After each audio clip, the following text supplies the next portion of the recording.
Mesdames et messieurs, bonsoir et bienvenue à cette édition de 20h. Voici les titres. À la une, ce soir, la satisfaction de l'Ordre des médecins pour la gestion du Covid-19. L'achat d'équipements de pointe a été très apprécié.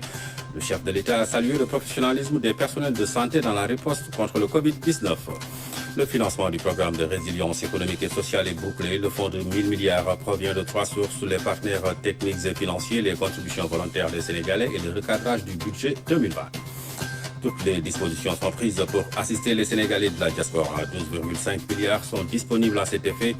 Une information rendue publique par le ministre Amadou Ba, c'est dans le cadre du programme de résilience économique et sociale. Et puis la douane suspend provisoirement les réexportations de denrées alimentaires pour assurer l'approvisionnement régulier du pays. En tout, 14 mesures sont prises pour accompagner la mise en œuvre du programme de résilience économique et sociale.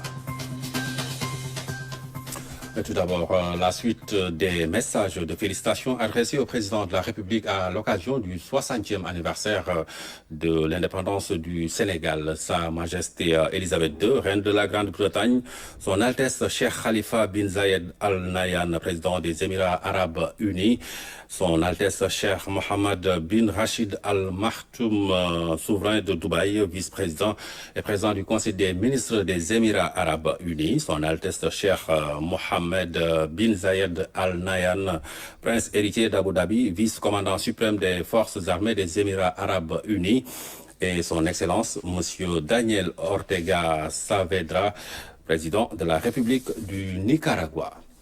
La situation du Covid-19 ce jeudi, 6 nouveaux cas positifs ont été enregistrés.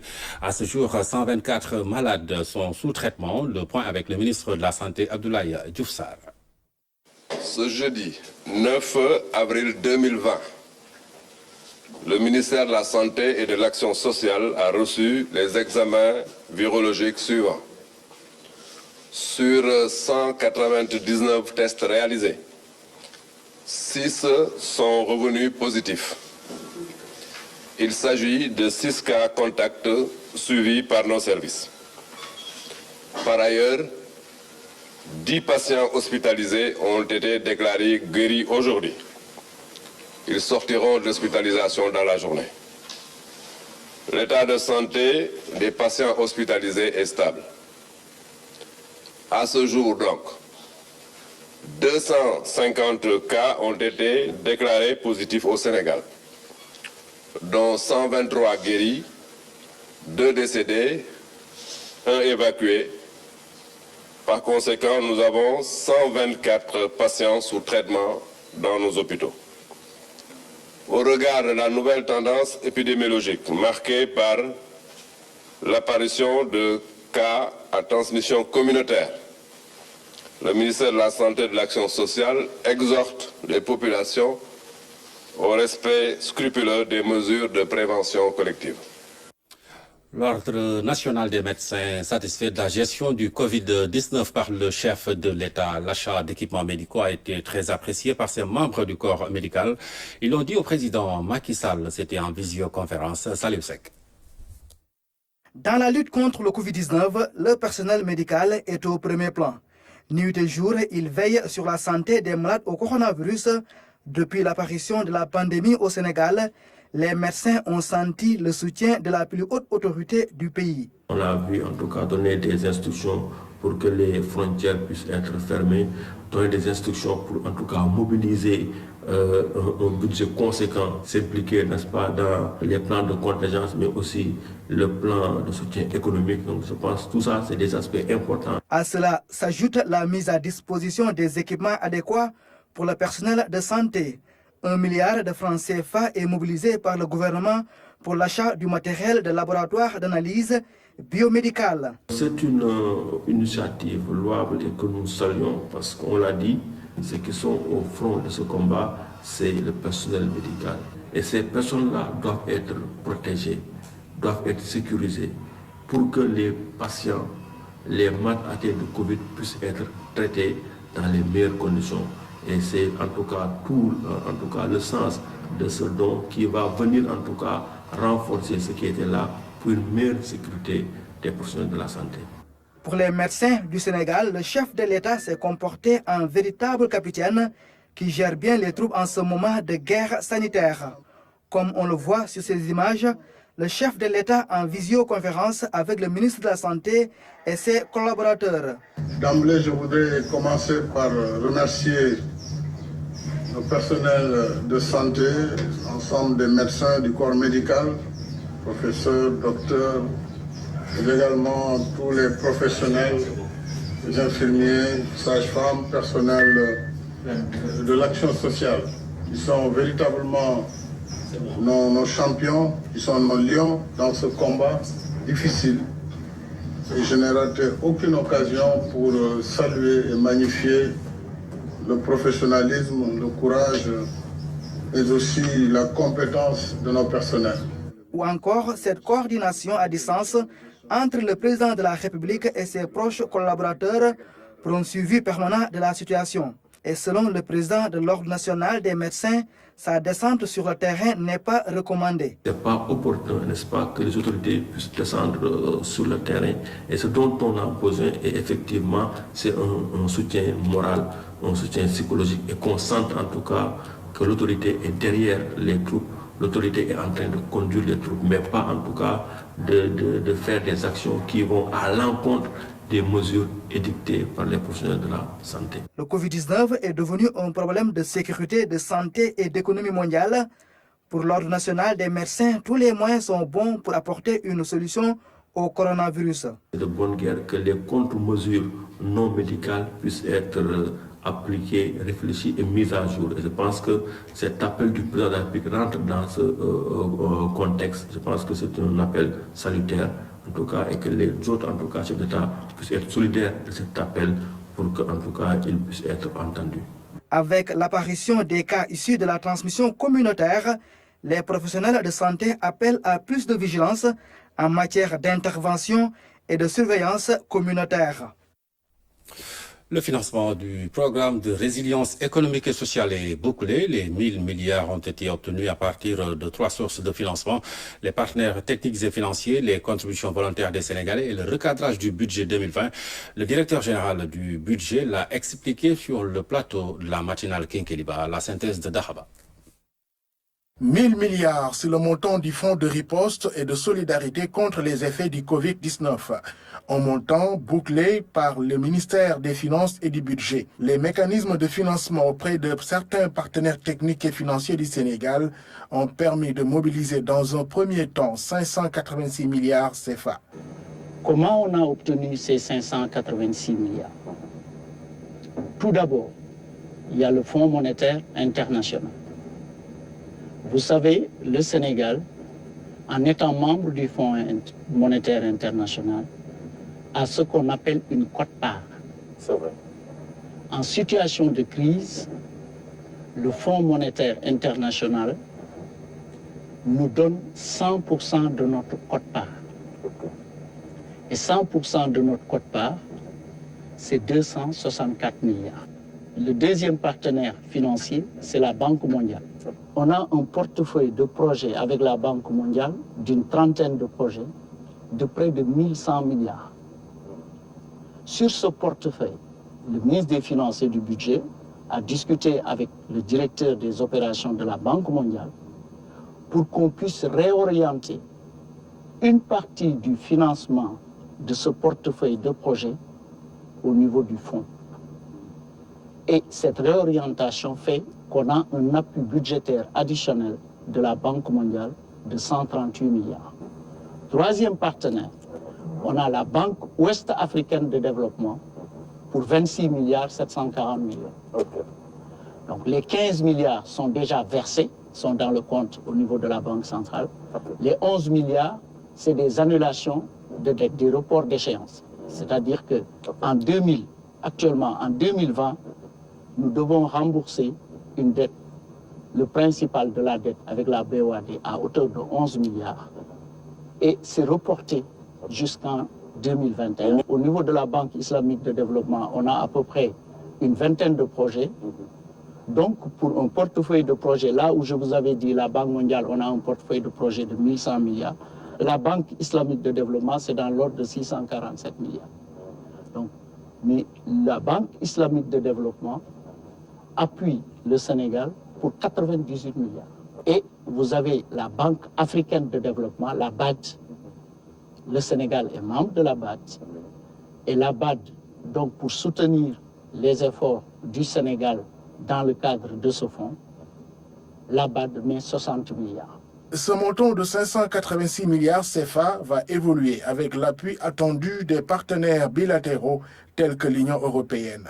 Deuxième source de financement de la force Covid-19, la contribution volontaire des Sénégalais. La partie contribution volontaire des Sénégalais, attendue pour 15 milliards, et au stade où nous sommes, nous avons déjà dans le compte les contributions des Sénégalais de plus de 10 milliards. Et puis la crise de la pandémie Covid-19 intervient à un moment où le Sénégal avait déjà voté son budget 2020 et l'État a consenti un important effort et a revu sa copie.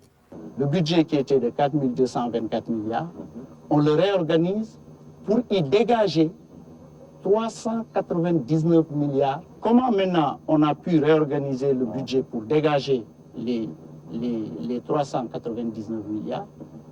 Donc c'est très important. Dans un premier temps, il y a les 200 milliards de remises fiscales de dettes des entreprises et des personnes physiques qui avaient été arrêtées au 31 décembre 2019. C'est 200 milliards.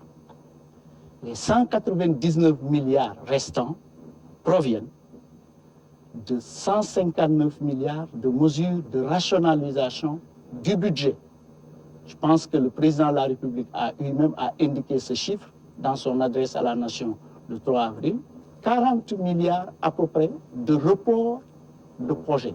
Parce que vous savez, quand on faisait le plan Sénégal émergent, dans la phase 2 du plan d'action prioritaire, phase 2, qu'on avait présenté à Paris en décembre 2018, il y avait 700 projets. Donc, du fait de la crise, on a reporté certains nouveaux projets qui nous donnent un espace budgétaire de près de 40 milliards. Le budget bouclé de force Covid-19 est affecté à ce que le gouvernement a appelé les 4 piliers. D'abord, la santé. Où c'est 64 milliards 4. Très rapidement, à partir du 2 mars, on a enregistré les premiers cas au Sénégal. Mais il y avait tout un dispositif qui avait été de prévention précoce, qui avait été mis en place. On a rapidement mis en place une avance à régulariser. C'est une technique budgétaire de 1 milliard 440 millions. On a rajouté 5 milliards. Et on a continué à faire des arrêtés de virement de crédit. Jusqu'à aujourd'hui, on peut vous dire qu'on a déjà mobilisé sur les 64 milliards 4 du secteur de la santé, quasiment les 16 milliards 790 millions. C'est 26%. Ensuite, il y a un deuxième pilier dédié à la résilience et à la cohésion sociale pour un montant de 100 milliards de nos francs. Les 69 milliards, c'est l'aide alimentaire d'urgence aux populations. Pour l'aide alimentaire, c'est 1 million de ménages qui seront relativement concernés. Et vous avez 18 milliards 5 pour les factures d'électricité et les factures d'eau. Factures d'électricité pour 15 milliards 5 et les factures d'eau pour 3 milliards et les 12 milliards 5 restants pour l'appui direct à la diaspora. Pour éviter l'effondrement de l'économie, l'État du Sénégal a mis sur la table 822 milliards CFA pour sauvegarder la stabilité macroéconomique, soutenir le secteur privé, mais surtout maintenir les emplois. Le président a voulu qu'on injecte de la liquidité. 302 milliards, c'est destiné au paiement dû aux fournisseurs de l'État. Et c'est les secteurs les plus touchés. Il y a le tourisme, il y a l'hôtellerie, il y a l'agriculture, il y a même la location des bâtiments administratifs à usage de bureaux pour 7 milliards qui sont dans les 302 milliards. Déjà, le président de la République a validé hier 31 milliards qu'on doit payer aux entreprises de BTP. Il faut également sécuriser l'approvisionnement du marché intérieur. Des circuits d'approvisionnement en médicaments, en denrées alimentaires, en hydrocarbures, par exemple avec la SAR récemment, donc pour sécuriser l'approvisionnement, une allocation budgétaire de 33 milliards 6 est prévue. Source de financement et répartition des fonds, un premier exercice réussi posant ainsi les jalons de la transparence dans la gestion du fonds Force Covid-19. Le gouvernement a pris toutes les dispositions pour assister les Sénégalais de la diaspora. 12,5 milliards sont dégagés à cet effet. Et le ministre des Affaires étrangères s'est prononcé sur l'organisation et la gestion de cette enveloppe. Nous écoutons Amadou Ba. Le ministère des Affaires étrangères et des Sénégalais de l'extérieur a élaboré sur instruction du président de la République Macky Sall un plan sectoriel de contingence de 12 milliards 500 millions de francs CFA pour assister, soutenir et protéger les Sénégalais de l'extérieur établis dans les pays touchés par le Covid-19 et qui se retrouvent aujourd'hui dans une situation de vulnérabilité. Au niveau de chaque juridiction, sans préjudice des exigences de célérité et de transparence liées à la nécessité d'assister en urgence nos compatriotes, il sera mis en place un comité de gestion de l'assistance et des aides sociales placé sous la présidence de l'ambassadeur et composé du consul général ou du consul, du responsable des affaires consulaires ou sociales, de l'agent comptable, d'un député de la diaspora, de toute autre personne ressource, membre d'une association ou pas, désignée par le comité et dont la présence est utile à la réussite de la mission. Depuis que la crise sanitaire s'est exacerbée dans certains pays, des compatriotes ont malheureusement succombé à la pandémie. Pareille occasion me permet d'appeler l'attention sur la nécessité d'un respect scrupuleux des directives sanitaires émises par les autorités des pays d'accueil, renforcées par celles de l'Organisation mondiale de la santé, sans oublier les recommandations du Comité national de lutte contre les épidémies au Sénégal. C'est pourquoi instruction a été donnée à toutes nos missions diplomatiques et consulaires de se rapprocher sans délai des autorités administratives et municipales des villes de résidence pour disposer à chaque fois que de besoin pendant cette période exceptionnelle et que nous espérons bientôt derrière nous une sépulture dans les cimetières musulmans ou catholiques pour nos fidèles défunts du coronavirus. La douane suspend provisoirement les réexportations de denrées alimentaires, une façon pour elle d'assurer l'approvisionnement régulier du pays. En tout, ce sont 14 mesures qui sont prises pour accompagner le programme de résilience économique et sociale à Ramdao. Des 4 axes du programme de résilience économique et sociale, 2 interpellent spécifiquement la douane. C'est d'abord l'axe 3 qui porte l'ambition de stabiliser le cadre macroéconomique et financier. Cela passe par un soutien au secteur privé, ce que tente de matérialiser la douane à travers ces nouvelles dispositions. C'est d'abord la prorogation des titres d'exonération pour tous les projets impactés par le Covid-19,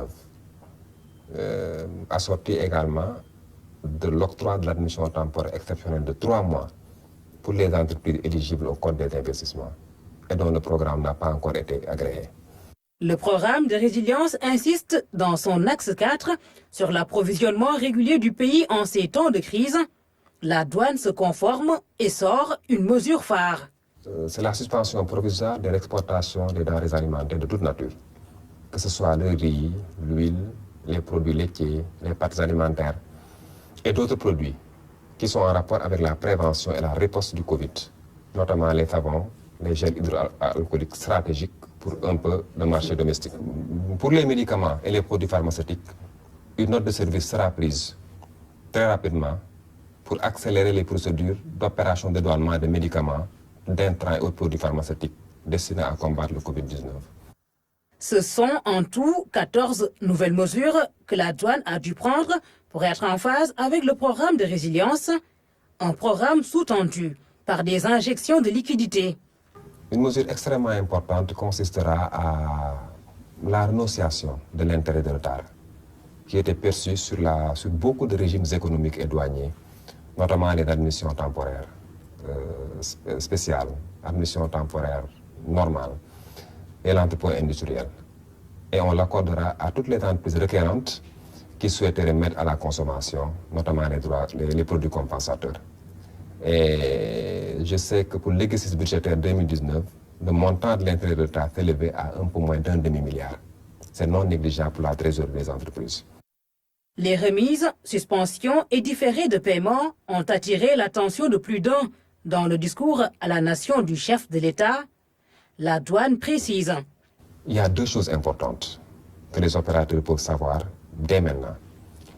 Il y a une remise de pénalité au profit des entreprises les plus durement impactées par le Covid-19, dans une fourchette de 20 à 50%. Maintenant, on tiendra compte naturellement de la gravité de l'infraction, du passé fiscal de l'infracteur et du secteur d'activité qui doit coller avec ce que le chef de l'État a décliné comme secteur prioritaire. Ces mesures ne seront pas sans conséquences sur les recettes douanières. Dès les premières heures de l'épidémie, une note de conjoncture interne renseignée sur les effets de cette crise. Et qui a fait ressortir déjà une chute des importations en provenance de Chine de l'ordre de 22%. Et ça, c'est l'arrivée en droiture. Mais pour tout ce qui est importation indirecte, à travers les grands ports d'éclatement, notamment de Dubaï, on est peut-être autour de 35%. On sera à des niveaux de chute de recettes assez consistantes. Mais l'un dans l'autre, on a demandé à tous les agents de se démultiplier et de manager un peu la complexité qui est devant nous aujourd'hui. Être à la fois dans la posture d'accompagnement de l'entreprise, mais également être dans nos missions régaliennes, de faire tout pour détecter toutes les niches de recettes, pour être au rendez-vous de la mobilisation des recettes. Le challenge s'impose ainsi aux régies financières, consentir des facilités tout en essayant de rester performantes. Pour l'heure, il est question d'accélérer la mise en œuvre du PRS et le secteur informel ne sera pas en reste. Quelle solution digitale pour mieux réussir la riposte contre le Covid-19? Plusieurs organisations des TIC en collaboration avec les ministres de la Santé et de l'Économie numérique travaillent à renforcer la cellule d'alerte Covid-19.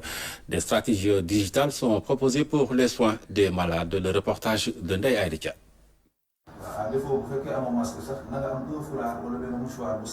Ici, à la cellule d'alerte Covid-19 du ministère de la Santé, près de 1000 appels sont traités quotidiennement. Pour mieux répondre aux besoins d'information des Sénégalais, les positions ont été renforcées. La personne, dès qu'elle appelle, l'appel est reçu par l'agent, bien sûr, celui qui répond, et qui, en répondant à un certain nombre de questions, parvient à voir un peu le profil de la personne qui appelle, qui donc a un besoin donné, un besoin ressenti. Ce besoin, s'il est en rapport avec la maladie qui fait l'objet actuellement d'épidémie, notamment le Covid-19, il remonte l'information au médecin qui valide, qui dit que cette alerte doit être validée comme, en tout cas, un signal extrêmement important à investiguer. Il faut préciser aussi que nous avons, avec la RTP, mis un numéro court, qui est le 1919, qui sera fonctionnel dès la semaine prochaine. Donc ça veut dire que si quelqu'un ne connaît pas les trois numéros, il pourra appeler sur le numéro 1919 et sera directement balancé vers les trois numéros. Il y a un formulaire d'alerte qui est ici, qui était en version papier. Donc nous avons pu, grâce aussi à cette initiative d'Ancomit, nous avons pu le dématérialiser. Aujourd'hui, les réceptionnistes qui sont ici, les médecins et les autres, utilisent ce formulaire en ligne pour renseigner. Ce qui fait que c'est beaucoup plus simple pour le personnel qui est chargé de traiter les informations, de valider les alertes et d'activer donc l'investigation. Aujourd'hui, il y a plusieurs perspectives qui s'annoncent, notamment la dématérialisation du processus de soins. Nous allons cette semaine essayer de dématérialiser le processus de soins. Je veux dire la fiche de soins, je veux dire l'admission du patient Covid donc au niveau du CTE, je veux dire l'administration des médicaments, je veux dire la gestion des EPI. On est en train de lister les solutions qui sont prêtes et il y en a quand même. Et normalement, plus tard vendredi, on va arrêter une décision pour dire qu'on prend telle solution. Et la semaine prochaine, on va travailler avec les CTE pour l'implémenter et les accompagner dans ce cadre-là. Depuis quelque temps, une riposte digitale globale est lancée. Elle regroupe près de 300 bénévoles avec le ministère de la Santé, de l'Économie numérique et de tous les secteurs TIC du Sénégal. Des solutions digitales sont en train d'être trouvées pour les problèmes auxquels le Sénégal est confronté en ces périodes de Covid-19. Un programme de résilience pour les femmes. Plus de 10 000 ménages à Dakar sont concernés pour la phase pilote. Une enveloppe de 100 millions de francs CFA a été dégagée par Bonachao. La signature de cette convention consacre le lancement du programme d'aide alimentaire basé sur le renforcement des familles vulnérables et leur résilience, autrement appelé « Les femmes font partie de la solution ». Un plan de riposte au Covid-19 conjointement mis en œuvre par le ministère de la Femme, de la Famille, du Genre et de la Protection des Enfants et ONU Femmes. La particularité de ce programme relève de son approche innovante consistant à s'approvisionner en riz produit par les femmes pour alimenter les femmes des ménages vulnérables. Pour la phase pilote de lancement, 10 000 ménages vont bénéficier de ce programme d'une valeur de 100 millions de francs CFA. Cette cérémonie qui nous réunit aujourd'hui illustre parfaitement les excellentes relations tissées depuis plus d'une décennie entre ONU Femmes et mon département dans le cadre de nos missions similaires qui sont d'assurer l'égalité des sexes et l'autonomisation des femmes et des filles. Le programme se chiffre à plus de 100 millions de francs CFA et se déclinera sous forme de distribution de riz et céréales locales achetées auprès des unités de production gérées par les femmes. Un des piliers d'intervention de ce programme est l'accès au marché. Et à travers cette reprogrammation de nos activités, nous inscrivons ces femmes productrices et transformatrices dans la riposte Covid-19. Donc l'essentiel de ce programme est d'inscrire ces femmes comme fournisseurs de denrées. Comme vous le savez, le Sénégal, dans son plan de riposte, va distribuer des denrées comme du riz aux familles vulnérables.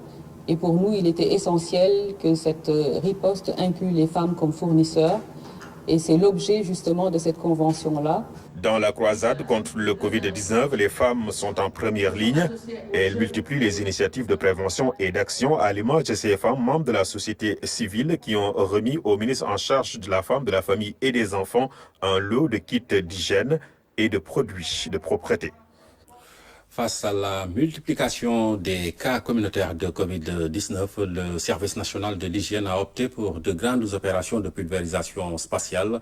Ainsi, les grandes artères de la ville de Rufisque ont été parcourues par les agents d'hygiène. Par ailleurs, les autorités administratives ont pris des mesures pour le retour des maîtres coraniques et de leurs talibés à leur localité d'origine, Omar Diaw.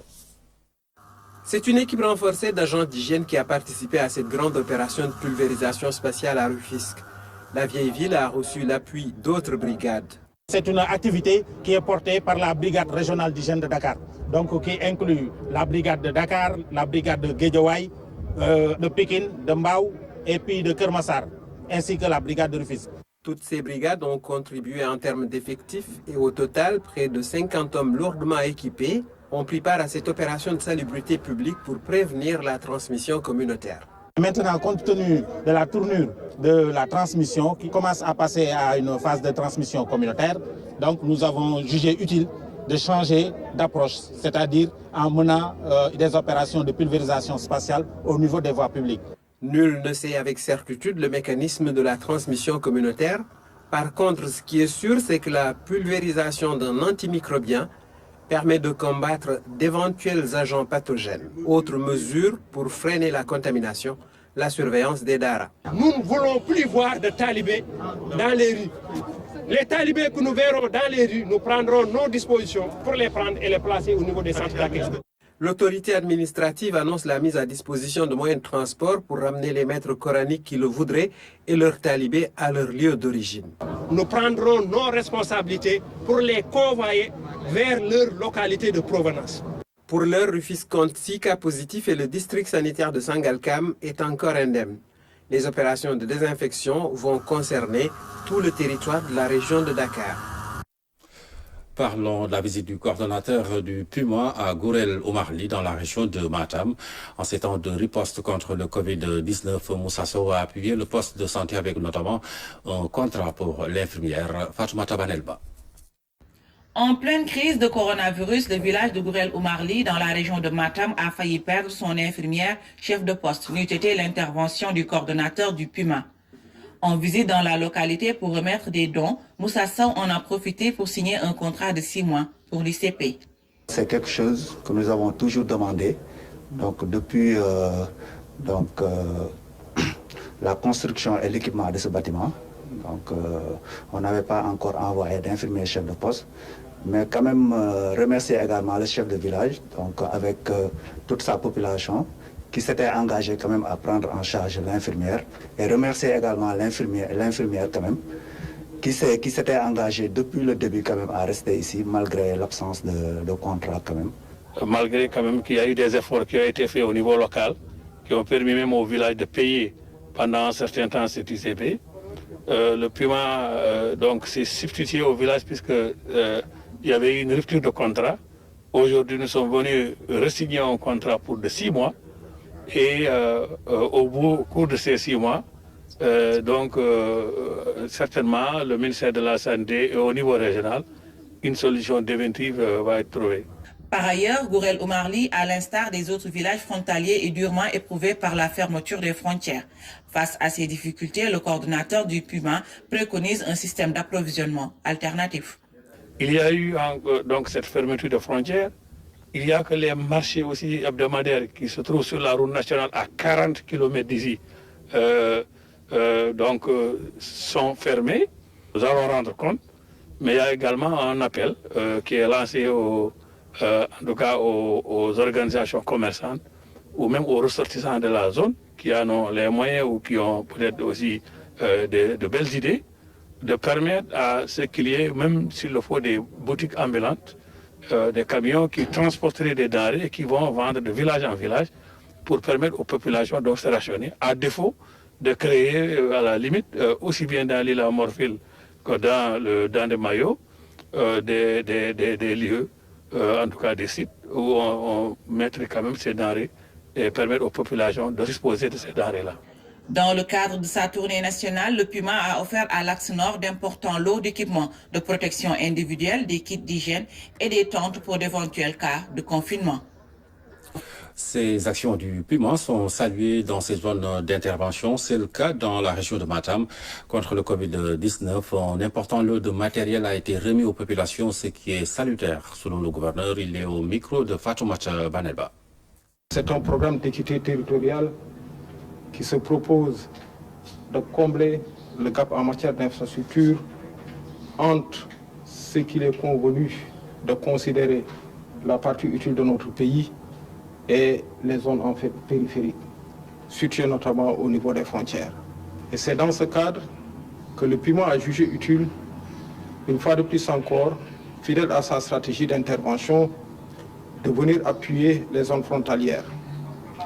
Au niveau de la région de Matam, on le sait, nous avons une bande qui est attenante au fleuve Sénégal et qui est une zone frontalière avec la Mauritanie, où déjà un cas a été détecté assez proche donc de la région de Matam. C'est vous dire que nous apprécions à sa juste valeur ces actions qui ont été accomplies ici par le Puma. Le Covid-19 rappelle au monde le combat incessant de l'homme face à l'adversité de son milieu. Et malgré les grands progrès biomédicaux de ces derniers siècles, le monde n'est pas à l'abri de maladies émergentes. Pour autant, l'extinction de l'espèce n'est pas pour demain. Comme toutes les pandémies d'autrefois, celle-ci passera non sans avoir réclamé son tribut. Covid-19, ce n'est pas la fin de l'humanité. C'est une chronique signée Omar Diaw. La longue chevauchée humaine est ponctuée de guerres. Si elles n'ont pas été militaires, elles ont été sanitaires. Et souvent, les secondes ont engendré les premières. Le combat a commencé hier. Il se prolongera demain avec des scénarios dignes d'une invraisemblable fiction. Mais, présentement, le monde de plus en plus virtuel est pris dans les filets du réel et de la réalité d'un fléau cauchemardesque. Des cercles polaires de moins en moins froids aux tropiques dont le soleil brûlant ne dérange pas le vecteur ravageur. Aucune latitude n'est épargnée. Autour des pôles, les glaces se liquéfient en raison de la surchauffe d'une planète qui s'autodétruit. Sa prospérité factice, faite de la misère des autres, est bâtie sur des énergies anciennes sorties des entrailles de la terre ou des eaux. Ce qui pourrait dangereusement surgir des sols dégelés, ça serait des micro-organismes inconnus avec un effrayant pouvoir infectieux contre lequel le genre humain non immunisé serait aussi médicalement désarmé. En effet, le permafrost fondant pourrait bien libérer des microbes que les basses températures auraient jusque-là confinés et inhibés. Les paléomicrobiologistes savent que cette hypothèse est plus que plausible.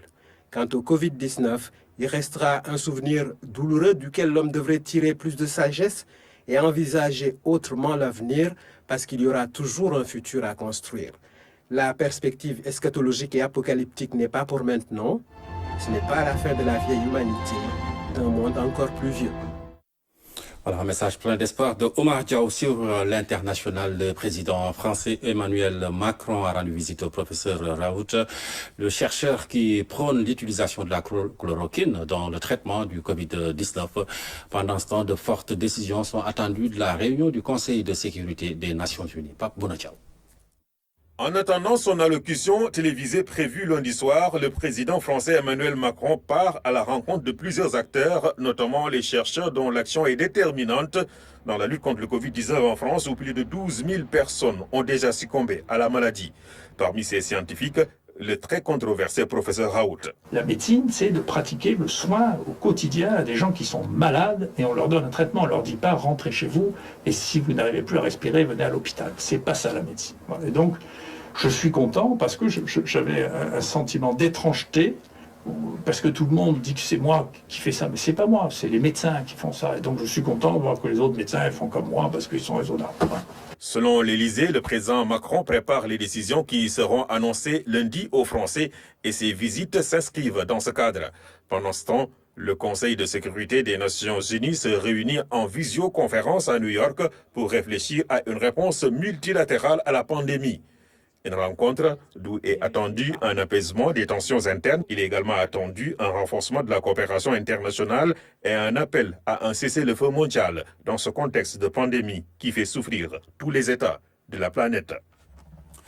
Le lancement d'un nouveau jeu à la LONASE dénommé GUSUM, 20% des bénéfices seront versés aux structures pour la prise en charge des malades du Covid-19 et pour vaincre la pandémie. C'est un compte rendu signé à Wandiaï. En cette période de crise où tous les efforts sont concentrés sur la lutte contre le Covid-19, la LONASE lance son nouveau jeu GUSUM. Le jeu GUSUM, nous l'avions dans notre programme depuis longtemps, mais nous avons choisi cette opportunité pour le lancer. Et donc, nous le faisons pour une raison simple, c'est que les 20% des bénéfices générés par ce jeu vont être versés au fonds de lutte contre le Covid-19. Nous avons saisi cette occasion pour le lancer, mais il faut dire également qu'avant le lancement de ce produit, nous avions déjà fait des actions pour lutter contre le coronavirus. Dans un premier temps, nous avons fait une aide d'urgence en direction du ministère de la Santé en produits sanitaires, parce qu'il fallait, c'était le début, il fallait réagir très rapidement. Et ensuite, nous avons fait également des actions en direction des régions, notamment la région Nord, où toutes les communes ont été appuyées. Une partie en produits sanitaires remis à monsieur le gouverneur de région et l'autre partie en denrées, essentiellement en riz, qui a été remis à toutes les communes de la région de Matam à l'intention des Dara. En 2019, la LONASE a dépassé ses objectifs en termes de chiffre d'affaires. Elle a réalisé plus de 117 milliards à la fin de l'exercice. Des prévisions sont en cours. L'impact du Covid-19 est fortement ressenti avec l'arrêt des compétitions sportives et la fermeture des hippodromes. 20% des bénéfices du nouveau jeu GUSUM seront versés pour lutter contre le Covid-19 au Sénégal. Voilà, c'est tout pour cette édition. Merci de nous avoir suivis. L'information revient à 23h avec Fanta Badji. D'ici là, sauvez des vies en restant chez vous et n'oubliez surtout pas les mesures barrières.